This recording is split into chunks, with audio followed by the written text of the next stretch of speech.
Good afternoon, everybody. Today we will start our seminar on the topic non-pharmacological treatments for ADHD. I am Dr. Neal Kasbe. I belong to Department of Psychiatry, SVSU. In contents, we will be studying the non-pharmacological treatments in basically two subsets. One will be part A, one will be part B. In part A, we will basically study all the different types of non-pharmacological treatments which require some form of trained professional or some form of equipment or machinery. In part B, we will be covering the non-pharmacological treatments which can be done by the parents, the teachers, the child itself. So we have very conveniently divided them into two subsets, and in summary and in the end we will see my references. Now, we always talk about ADHD from the perspective of the patient. We never think what the parents or the teachers or anyone around them have to go through because of the ADHD. So here just a normal introduction for any parent or any person who is dealing with an ADHD patient. What is the consequences on the parents or the caregiver's side? One is that they are chronically stressed or worried about the child ADHD. They see this behavior and there is a certain amount of frustration that develops in them that I'm not able to help my child or I'm not able to train my child, or why is my child so different from the other kids, or why is it that I'm trying to teach the child certain things and he's not able to grasp it. Multiple thoughts about future, multiple thoughts about the child's care start developing into the parents' mind. There is also blaming that happens in parents. अरे ये तेरी गलती है, नहीं ये तेरी वजह से हुआ. Maybe you did this, you said that.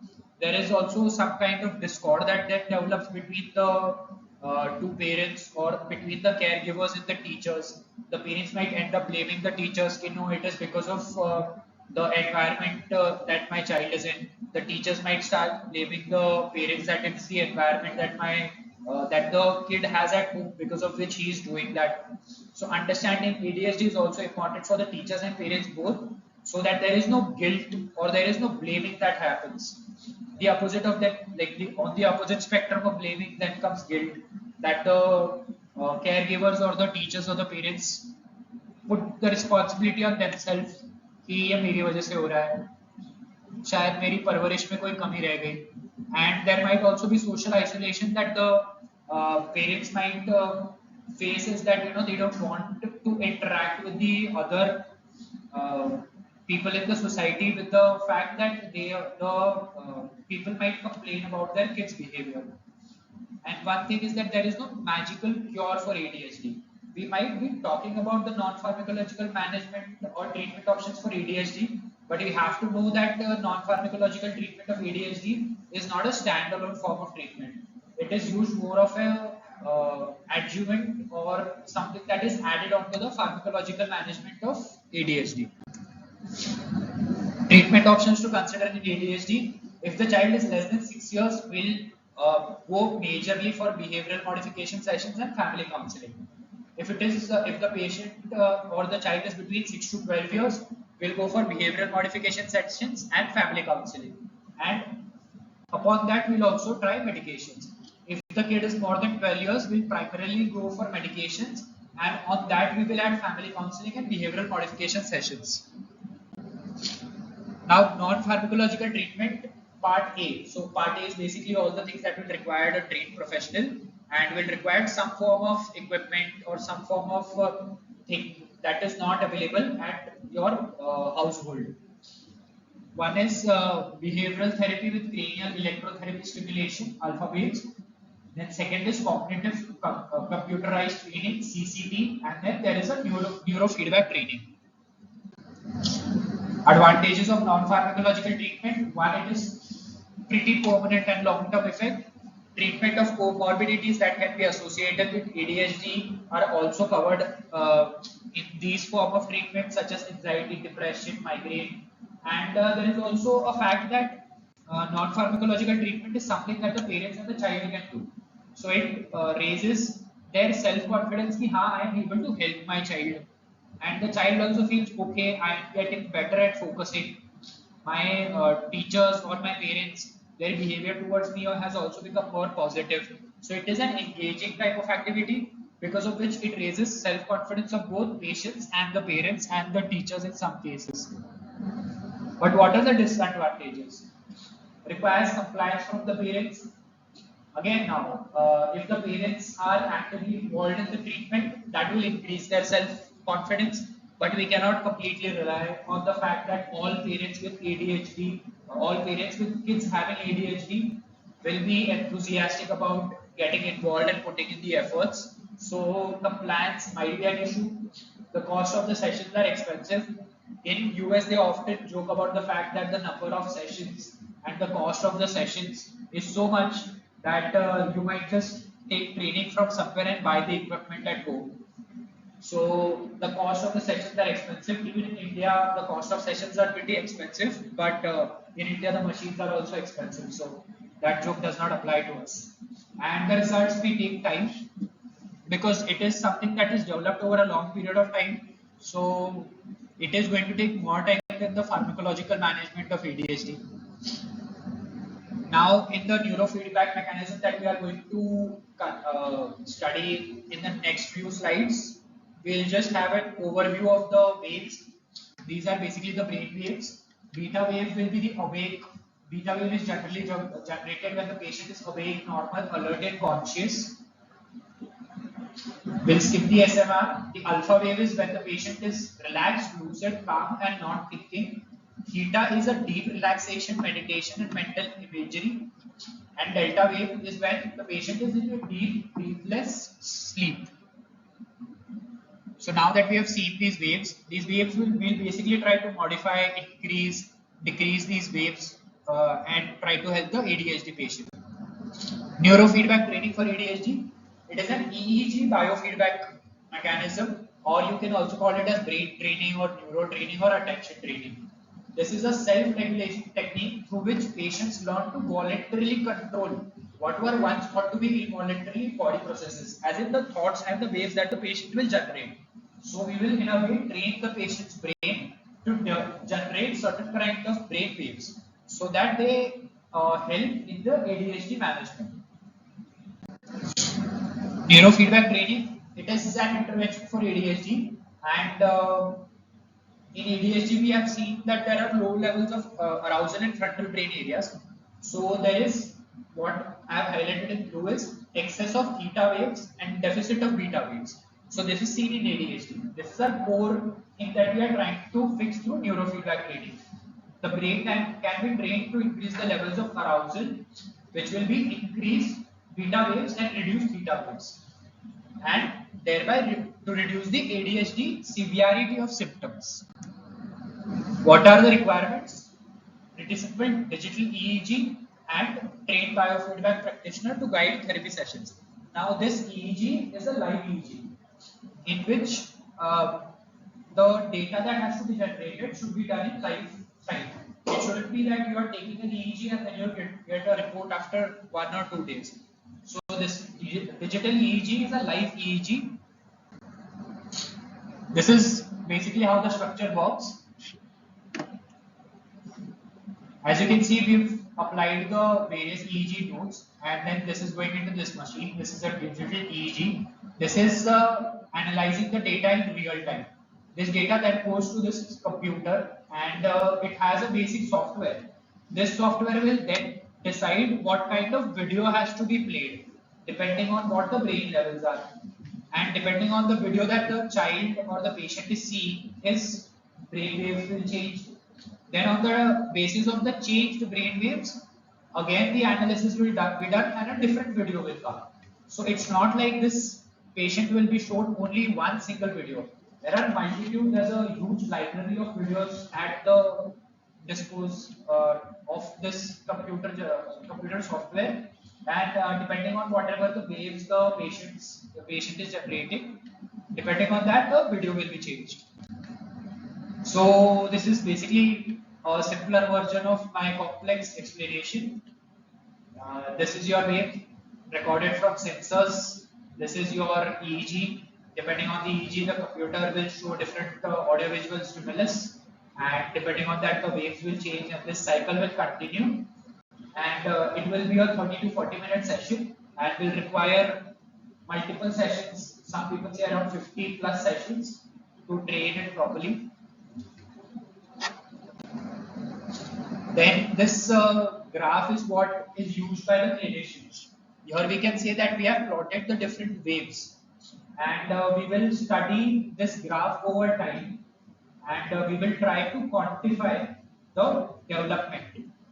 So this graph will keep changing as the patient is seeing different videos, and this will help us to understand if the patient is progressing and what kind of treatment we are using, is it helping or not. Advantages of neurofeedback training. The idea that the child does this. So it is something that the child is doing. So he also feels involved in it, and he'll notice that there is a certain change in his emotion when he's concentrating.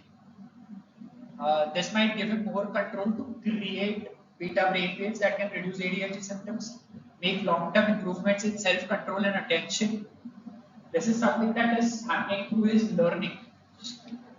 Majority of patients with ADHD learn to increase focus, reduce impulsivity, manage their behavior when they train with neurofeedback on a consistent basis. Another reason that neurofeedback is so effective for ADHD is that it appeals to children. So it is also like a computer game. So the patient also might try to, the patient is also involved into it.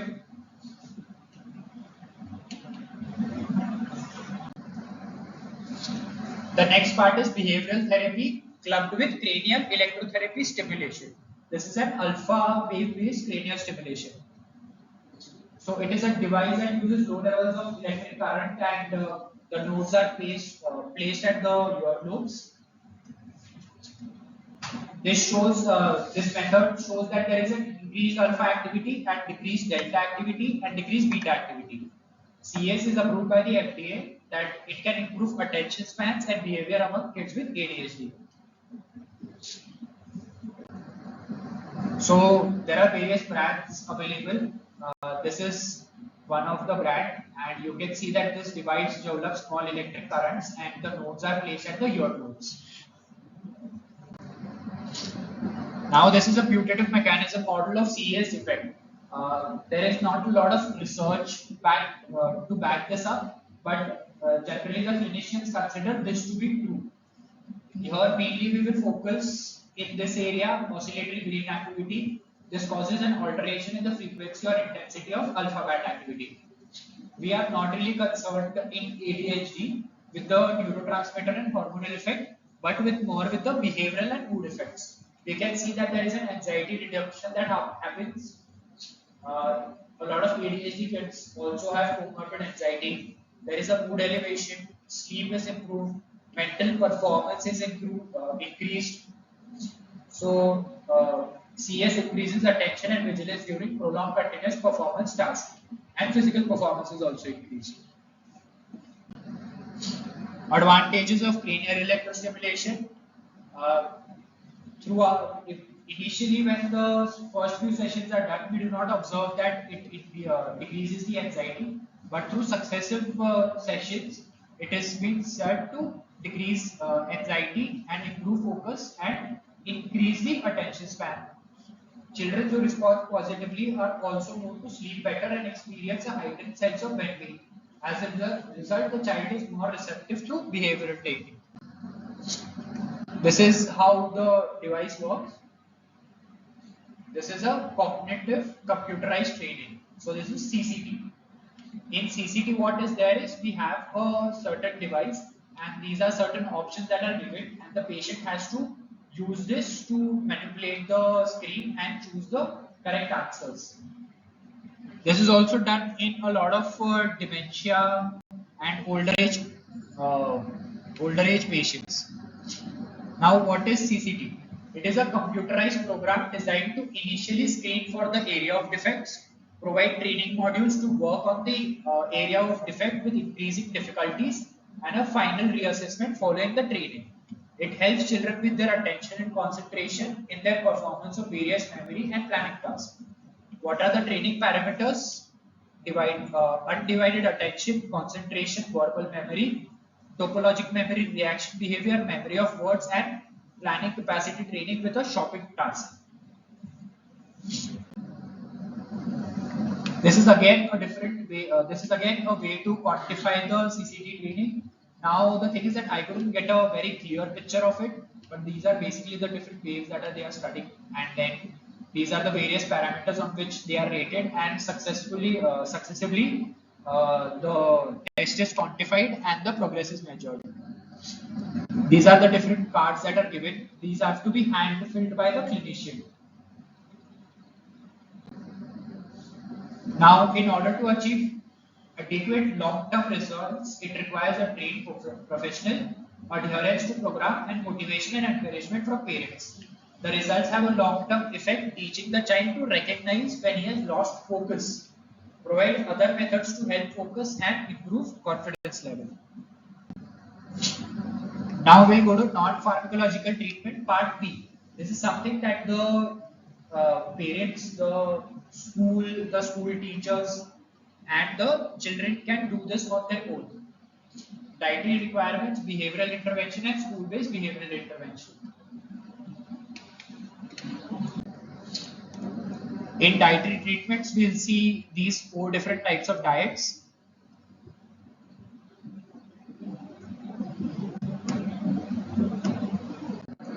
The first one is the Feingold diet. This is the scientist that came up with the Feingold diet.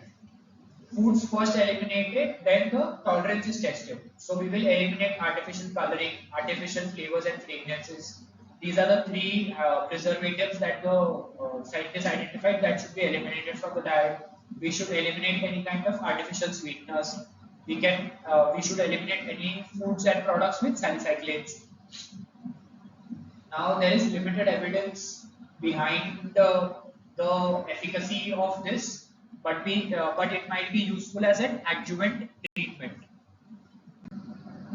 These are the preservatives that are to be eliminated. I found this from the feingold.com, wherein you can get more information on this diet. Now the second one is the restrictive / elimination or oligoantigenic diet. In this, what we do is we focus on elimination of foods that may act as antigens or allergens. So cow's milk, cheese, eggs, chocolates, nuts. These are first eliminated. There is a temporary 2 to 5 week change of diet to only hypoallergic food.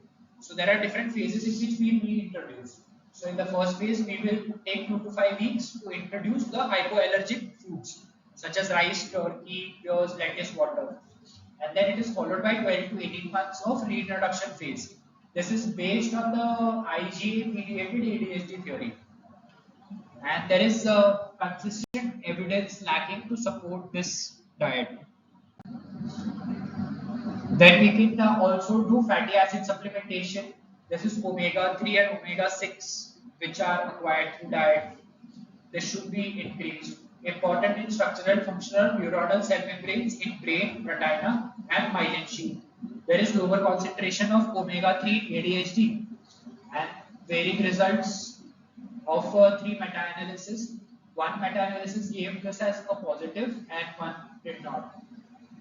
Unclear clinical relevance. Possible as add-on is that we can suggest around 300 to 600 milligrams per day of omega-3 and 30 to 60 milligrams per day of omega-6. So we can always, a lot of our patients are like, क्या खाना चाहिए, क्या नहीं खाना चाहिए, कौन सी चीजें avoid करनी चाहिए. So we can always give them certain dietary restrictions and certain ideas to what should they add to their diet. Minor side effects: fishy taste, odor, stomach upset, loose stools, nausea. Micronutrient supplementation. So vitamins and minerals necessary for enzyme function in neurotransmitter metabolism. ADHD may be associated with related metabolic dysfunction. So it is always good to add certain micronutrients. Modest to negligible effects in trials with iron, magnesium, zinc. Better evidence for broad spectrum vitamin mineral treatment in ADHD. But there is no clear data for specific dose and ingredients. And we should always keep in mind that higher doses are toxic. Now, summary for diet interventions. Restricted elimination diets may be beneficial, but large-scale studies are needed on unselected children. using blind assessment and including assessment of long-term outcome. Artificial food color elimination is a potentially valuable treatment, but its effect size is small, and it is uncertain which children, and it is uncertain as to which exact children may benefit from it. And there is evidence from well-conducted studies for a small effect of supplementation with fatty acids. We will talk about various behavioral interventions. We can use the basic operant conditioning model. Now here we will only use the positive reinforcement. We would not use the negative reinforcement. One of the reasons is that a lot of ADHD kids also have conduct disorders. So when you try to negatively reinforce a child, the discord or the the interpersonal relationship between the parents and the child starts to deteriorate. We try to use negative, the parent tries to use negative reinforcement on the child. The child then gets agitated and then gets defiant towards the parent, and this then enters into a cycle of trying to use negative reinforcement and then defiance. Therefore, we should only praise for the positive things, and we should try to ignore, or we should not take in consideration the negative things that the child is doing. So always praise for positive and always try to use positive reinforcement. Ignore the negative thing that the child is doing and don't try to use negative reinforcement. Enhance enjoyable parenting and positive parent-child interaction. Daily report card from school to home and back. Increase structure. So we should always be very clear in what instruction we are giving to the child. The instruction should not be given in a haphazard manner. It should be chronologically given. If you are trying to instruct the child to do a task, and all the instructions should be one at a time, because the child might have a problem in memorizing all the 10 instructions or all the 4 or 5 instructions that we have given at a single time. So always be methodical, chronological, and clear, and one at a time, and review daily plan. We should also structure the child's day into certain blocks. Okay, this is your play block, this is your study block, this is your school block, this is your nap time, this is your cricket block if the child is going out to play. Whatever, we should try to structure the child's day into certain blocks and try to develop a certain type of timetable into the child's life. Skill building in school or clinic, planning, organizing social interaction. Cognitive interventions for negative schemas or thoughts, especially for adolescents. And there should also be individual versus group-based parent training. Parents of ADHD, parents with ADHD kids, we can have group training sessions for all of them together. This is an example of a daily report card that we can maintain for the child. We can have, depending on what parameters we want, we can have different parameters over here. And like they have taken reading, writing, math, art, and we can then give them stars. And then they can use the stars to redeem certain rewards. So it is like a token economy system wherein the child is given different stars, and then the child will collect all the stars and they will reward it for certain things, like maybe the child likes ice cream, maybe the child wants certain thing. So we can use that. As we can see, Billy over here has 8 stars, so he's eligible for 1 reward.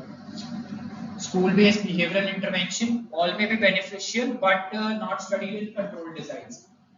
What are the certain pointers that we can give to the teachers? Sitting closer to the teacher, so the teacher is will be actively be able to keep an attention on the child, and whenever the teacher notices that the child is not able to focus or has lost track of what is going on in the class, the teacher can just redirect the child immediately. Shorter assignments, so or a longer assignment divided into certain shorter assignments. Note taking training, assisted oral reading. That you give in school, this is very common that you just make one child stand up and they have to read through a certain paragraph or something. So whenever the child is reading, the teacher can also be reading along with the child. And whenever the child either stops or gets engaged into any other activity, the teacher can then immediately stop the child and tell him, oh, you were here, continue reading. Structure schedule with rules, alternating easier with harder exercises. So In RD Sharma, we have seen that we start with the easier exercise and it goes towards the harder task. Instead of that, we can keep the harder one and the easier one, and harder one and easier. So always try to alternate between the easy and hard tasks. Regular breaks, intra-task stimulation. Like example, just what I gave an example about the teacher immediately stopping and then giving him a stimulus about you were over here, you were reading this. Peer tutoring, computer enhanced learning, multisensory approach, and immediate feedback to the child. In summary, I would like to say that we have a lot of different non-pharmacological treatments at our disposal, but we cannot say that every child is going to benefit from a certain set of things. These things have to be thrown towards the child, and we have to go through multiple sessions to figure out what is exactly fitting the child and the child's style of learning, and we have to come up with a certain protocol. We as clinicians tend to focus more on the pharmacological management of ADHD, but a lot of research has shown that adding non-pharmacological management to the pharmacological management for treatment of ADHD has shown tremendous improvement in the effects. These are my references, and thank you everyone.